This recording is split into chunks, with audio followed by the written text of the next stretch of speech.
Welcome back to Mindkind Podcasts. This is Dr. Jo North returning to our platform. Mindkind continues to be a reflective space for anyone who wants to stay sane in our demanding world. Our intention is to inspire, motivate and inform people of all ages interested in mental health and well-being. I'll be drawing on 35 years of practice as a psychotherapist, and we'll be looking at research and therapy along the way and talking with other experts in the field so we can draw on their skill. Nothing in this podcast is intended to cause you shock or surprise. If you think a subject is going to cause any triggering to any conditions that you have, please don't listen and just choose another podcast of interest. If you happen to be in a podcast and something in there triggers some kind of anxiety or stress for you, please switch off straight away and contact your mental health professional. If something affects the mind, we'll be talking about it. So let's get on with today's podcast.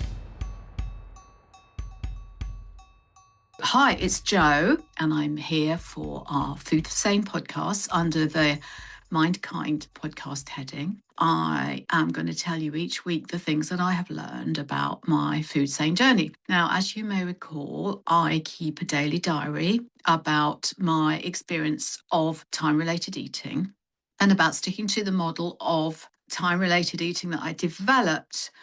Right amount, right food, right time, RAFT, RAFT. But really, first things first, stick to the right time. And if you go on to the Foodsane website, foodsane.co.uk, you'll see we've put the recording of how to do that on the front of the website. So you'll get to know straight away that what we're doing here, very, very briefly, is we're taking the focus off calories, we're taking the focus off restriction, we're taking the focus on being totally beastly to yourself around food and beating yourself up and all that food noise, and very much supporting the middle way. So if you're on GLP-1s or appetite reductions, don't you worry about that. If you've had surgery, don't you worry about that. Whatever you're doing, it doesn't matter. But what I think works is this beautiful middle way with time-related eating, and I write about it extensively in my book Foodsane, which is on Amazon for you. It's also in a recorded version.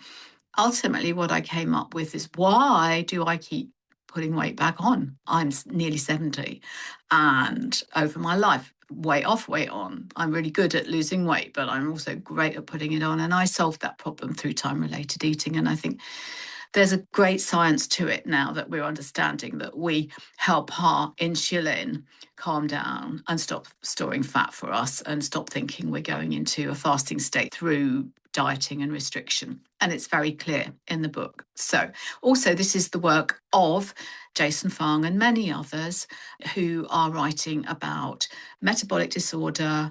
We're understanding now that it's not because you're a lazy person who eats too much. It is such accumulation of multiple variants and factors in your life. And I'm very, very mindful of that. I'm particularly mindful of the way that weight and a poor relationship with food affects your mind, your mental health, and your relationship with your body, which is so fundamental.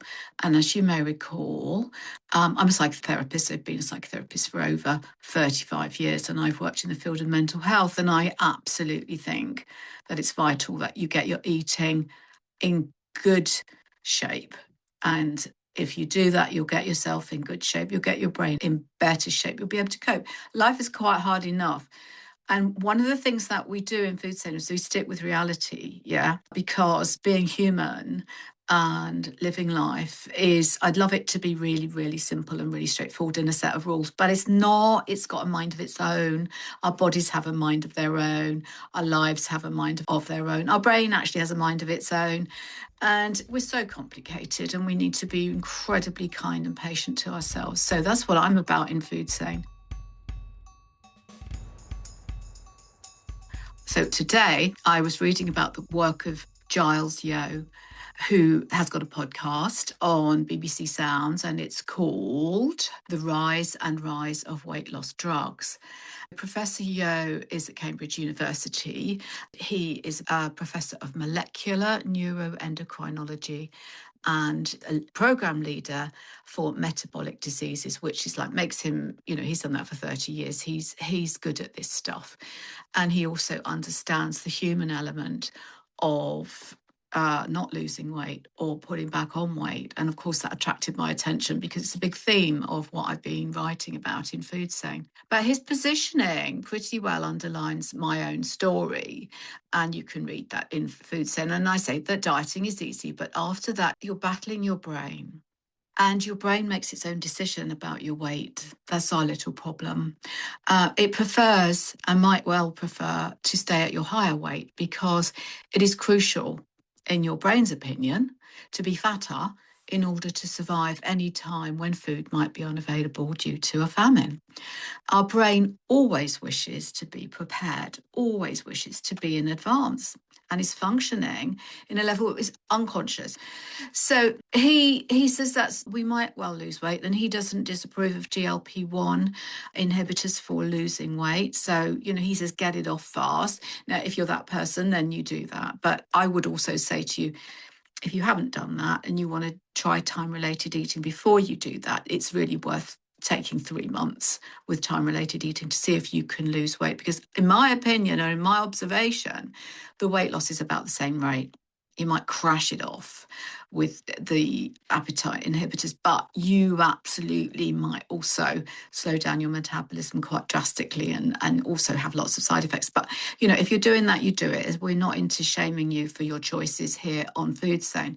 But what he says is then, how are we going to keep it off? And he talks about exercise being a terrible tool for losing weight, which is very much in alignment with my view of, like, some people might lose a bit of weight at the gym, but I was never one of them. And there's a lot of people that won't. All you do is your metabolism shifts to accommodate that calorie change. But he does think that exercise and muscle strengthening will help the body stay at a lighter weight, because muscle, as we're starting to understand, is an excellent way to burn fat, because muscle is metabolically more active than fat. So if you build up your muscles, you're probably going to burn up fat more easily and effectively. He proposes that to keep weight off, any movement is effective because movement does increase your metabolic rate. He also says, again, just to repeat, he thinks GLP-1s are fine if you want to get weight off quickly. And he talks about his own son who had some weight to lose, and he encouraged him to take those appetite reducers. But once the weight is off, what's the best way to maintain it? And that's the thing that we're thinking of in terms of the middle way. How are you going to keep this weight loss off? Because that's the depressing thing. He talks about what you eat, and he talks about protein. Don't overeat on protein. Have plenty of it, especially if you're older and you want to build muscle. But you don't need to have gallons of it. You can also think about fibre, which is great food for building muscle. So those fibre things that I'm always on about: beans, grains, fruit, vegetables, all of those things that are high in fibre that keep your metabolism going and fat burning.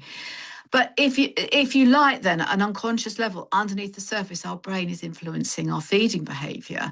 And it might be compelling you to put weight back on it, again, if it thinks there's going to be a famine. My view is that, again, time-related eating helps the brain get the message that everything's under control and there's plenty of food to eat, and also that there's also plenty of time to rest and digest. Because what time-related eating does is actually keeps us calmer. It stops those terrible sugar spikes and it calms the nervous system, because we know we're going to get fed. Say you've got a 6-hour window, 8-hour window, 10-hour window, doesn't matter where you start, 12-hour window, we don't mind where you start, just start somewhere. Actually watch, because your nervous system will calm down.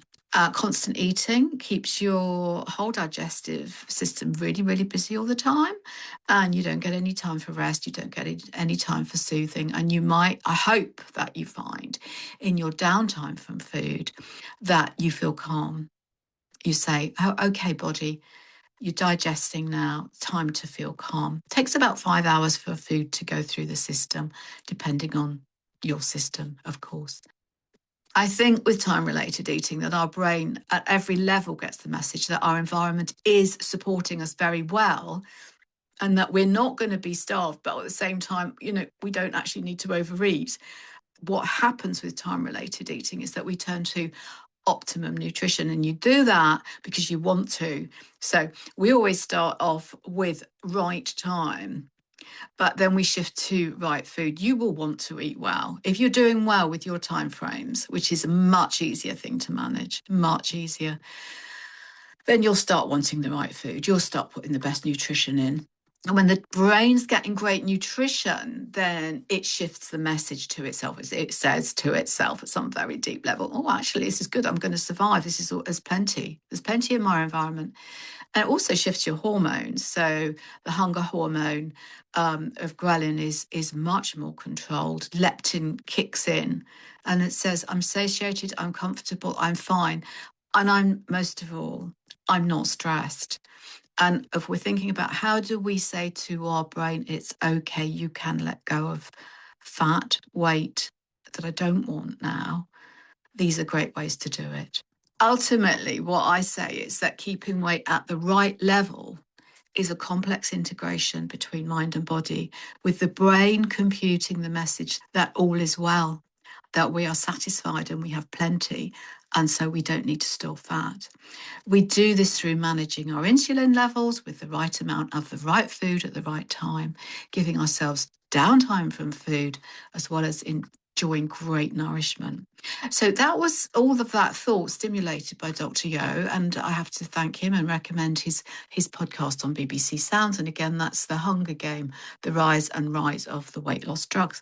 And I'll come back to you shortly with 3 more things I have learned this week.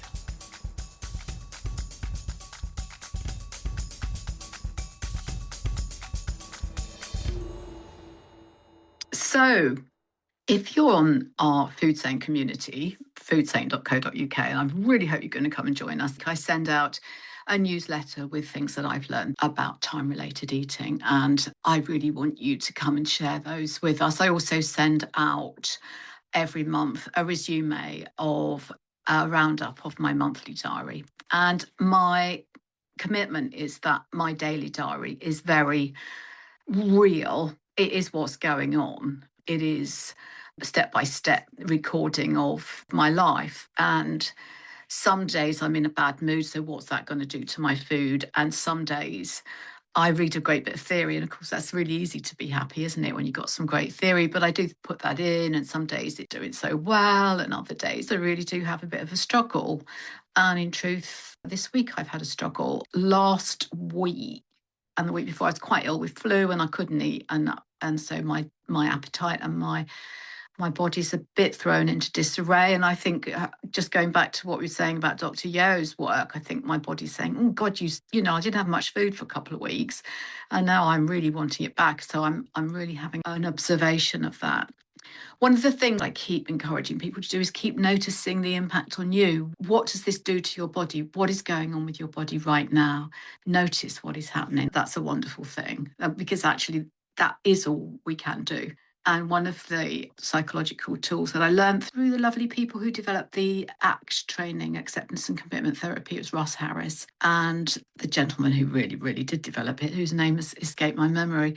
But you do what matters. How do we move from suffering to vitality? We find a workable plan, and you do what matters. And actually, you know, as you go through this incredibly complex human life that we have so much excitement. We have so many tools, and yeah, we still fall over. Isn't it wonderful? We still fall over. But you do what matters. And I think one of the things I will continually encourage people to do is to notice what is happening now. What can you adapt? What can you change? How do you shift from suffering to vitality and life? Back to the diary, some days it's not feeling like that. And some days I just have to struggle through just like everybody else. But one of the things I literally won't do, and that is I will not eat my way through life right now. I will not eat my way through a problem. If that happens, I will record it, but it doesn't happen because my body and mind over the last couple of years have adjusted so well to time-related eating. I just don't need to do that. I know the difference between a problem and eating. They're two separate experiences. Eating is there to nourish me and help me feel great about life and to keep me going. Problems are there to be solved, and I'm learning, to enjoy my problem-solving brain. Anyway, that's all of that stuff we're doing on the Foodsane website. We've got a beautiful food mood tracker there, developed by the even more beautiful Tamsin. I can't believe she was so smart. She made that. You daily record your food time frame and your mood, and you track it and you see what's going on. Amazing. And we meet online once a month. We had our meeting last week and we talked about tiny steps changes, how to make tiny steps and make changes that way, not great big steps all in one go, because that's how we work as human beings. Take a tiny step and then you can take a leap. So that's so exciting. Anyway, I'm going to get on with 3 things I've learned this week. So I'm terribly excited to share that with you. My apologies to Stephen Hayes, who developed acceptance and commitment therapy, which was strongly taken up by Russ Harris, who's a super psychotherapist. Just to get the facts right and give people credit where it's due. So, number 1 that I've learned this week, most eating signals aren't about hunger. Okay, so whether it's mood or boredom or emotional stress driving us to the kitchen, or, is it the weather? Is it the time of the year? Is it the time of the month? I don't know. Almost none of this is our body asking for food. It's the mind reaching for something else. It's reaching for comfort, stimulation, connection, relief, distraction, and we need to just recognize. Now, it's just about noticing. Don't have to be hard on yourself. Recognize the distinction, and that is the beginning of real change. Just notice, are you reaching for food because it is totally legitimately eating time? Okay, maybe you fasted for 19 hours, maybe you fasted for 18 hours, maybe 10 hours or 12 hours, doesn't matter how long. Maybe it's legitimately time to eat. Or are you reaching for food because of some emotional factor that is driving you to do that? And it's so unconscious and it's so automatic. And one of my things that I talk about in my diary is panic eating. I can do that. I can panic and eat. One of my little things is, I've got a good idea. There's something big coming up. I better eat just in case, which is crazy, really. You eat because it's eat time and you've got loads of ghrelin there ready to get into that food and digest it. Okay, most of the time we can't go without food. A little bit of hunger isn't going to kill us, and quite a lot of my work is helping people get over hunger, which is what we're battling with, this instinct. We can actually falsify hunger, guys. We can make it look like we're hungry and we're actually not. We can feel like we're hungry. And again, one of my big things is the way that food companies make us feel hungry. I'm not going to mention them because I don't need to. It's so obvious who they are, but we're being made to feel hungry when we're not. And part of time-related eating is this beautiful acknowledgement of hunger, eat, downtime from food, we're not eating. Okay, so number 1, most eating signals aren't about hunger at all. Number 2 is that boredom isn't a hunger signal, it's a life signal. And I came up with that one because I had a really boring day. And I've got to tell you, none of my work with clients or any of my Foodsane work or any of my other work is boring. Okay, so I'm never talking about clients. But I had some things going on. It was probably admin. I think I can relate to admin. It was boring. I was so bored. I was like a 10-year-old child being stuck in a class, having to do a lesson they didn't want to do. And I had to do it for hours. And I didn't eat my way through, but my goodness me, I could have gone to the kitchen and reached for something just to give a taste to distract me. So when boredom sends us to the fridge, we're feeding a need for meaning, purpose, and engagement. And I've got a lot of respect for admin, but that particular pile of admin had very little meaning for me as a psychotherapist. I like doing psychotherapy, not filling in forms. Rather than battling boredom eating, the Foodsane approach asks this: what is the signal actually telling you about your life? And that changes everything. Okay. What I needed to have done in that terribly boring, perhaps is sink into it a bit more. Perhaps I actually needed a rest from all of that admin that was stressing me. I think it's very likely I needed a rest. I did walk and I did move, and I'm a good one for stretching and I'm a good one for distracting myself, putting on the radio. One of my little hobbies is learning French. I put on some French, but I couldn't shift out of it. I think I probably needed to sink into it and do some very deep breathing, but I just couldn't find it that day. But I can tell you this, I didn't eat my way through it. So well done me. But I think we find this with kids, and I'm really, really interested in how we feed children and how we help them manage their own Foodsane. There's a training up on the Foodsane website, which is free to our members, but I'm soon going to be putting one up for parents because I just think it's so vital that we get this right. So, number 2, boredom isn't a hunger signal. It's a boredom signal. It's a life signal. It's telling you about your life. It's telling you something different needs to happen here. As it happens, all of that admin has to be done. There's not a choice about it. It actually has to be done. I just needed to do it in smaller chunks. I needed not to scare myself to death with it. And that's all about being kind, isn't it? And finding thoughtful compassion for myself. And also praising myself because I'm a bit of a hero. I got it all done. It's a terrible, terrible state of mind, but never mind.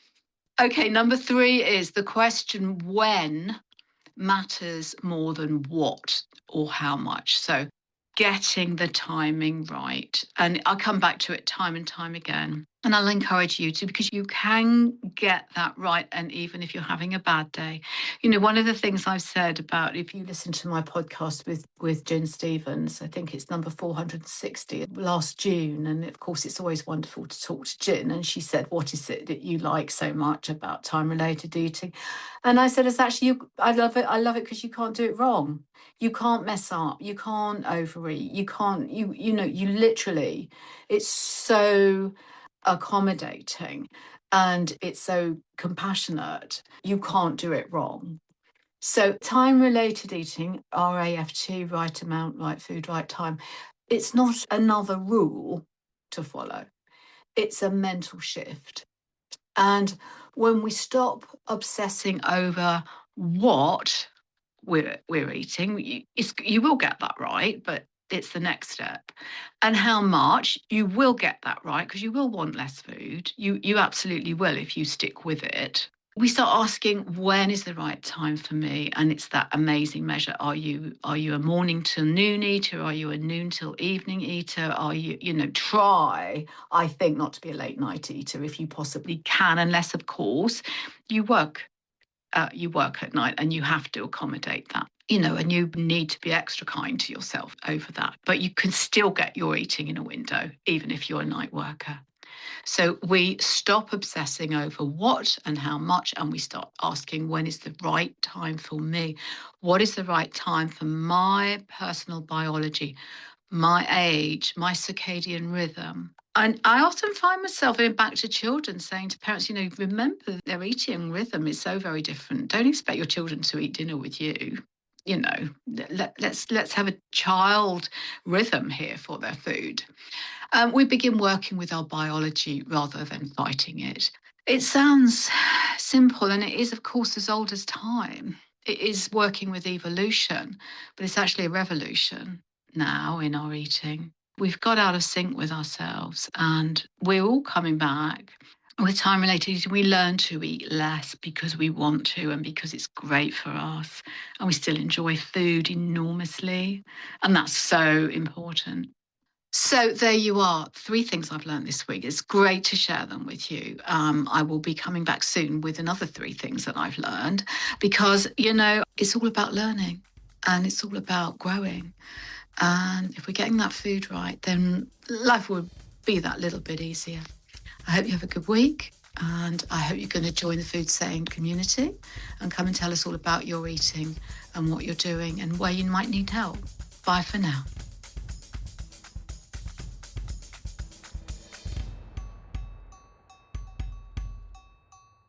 Thank you for listening. Check out the next episode on our platform. Don't forget, I'm a doctor of psychotherapy, not medicine or clinical psychology. My expertise lies in the field of applied psychology through psychotherapeutic models of practice. This podcast is not intended for diagnosis or treatment of any kind. If you are concerned about your mental health, do consult your doctor, who will guide you. If you are ever in a mental health crisis within the UK, dial 999. In all other parts of the world, check your mental health facilities or turn to someone who will support you.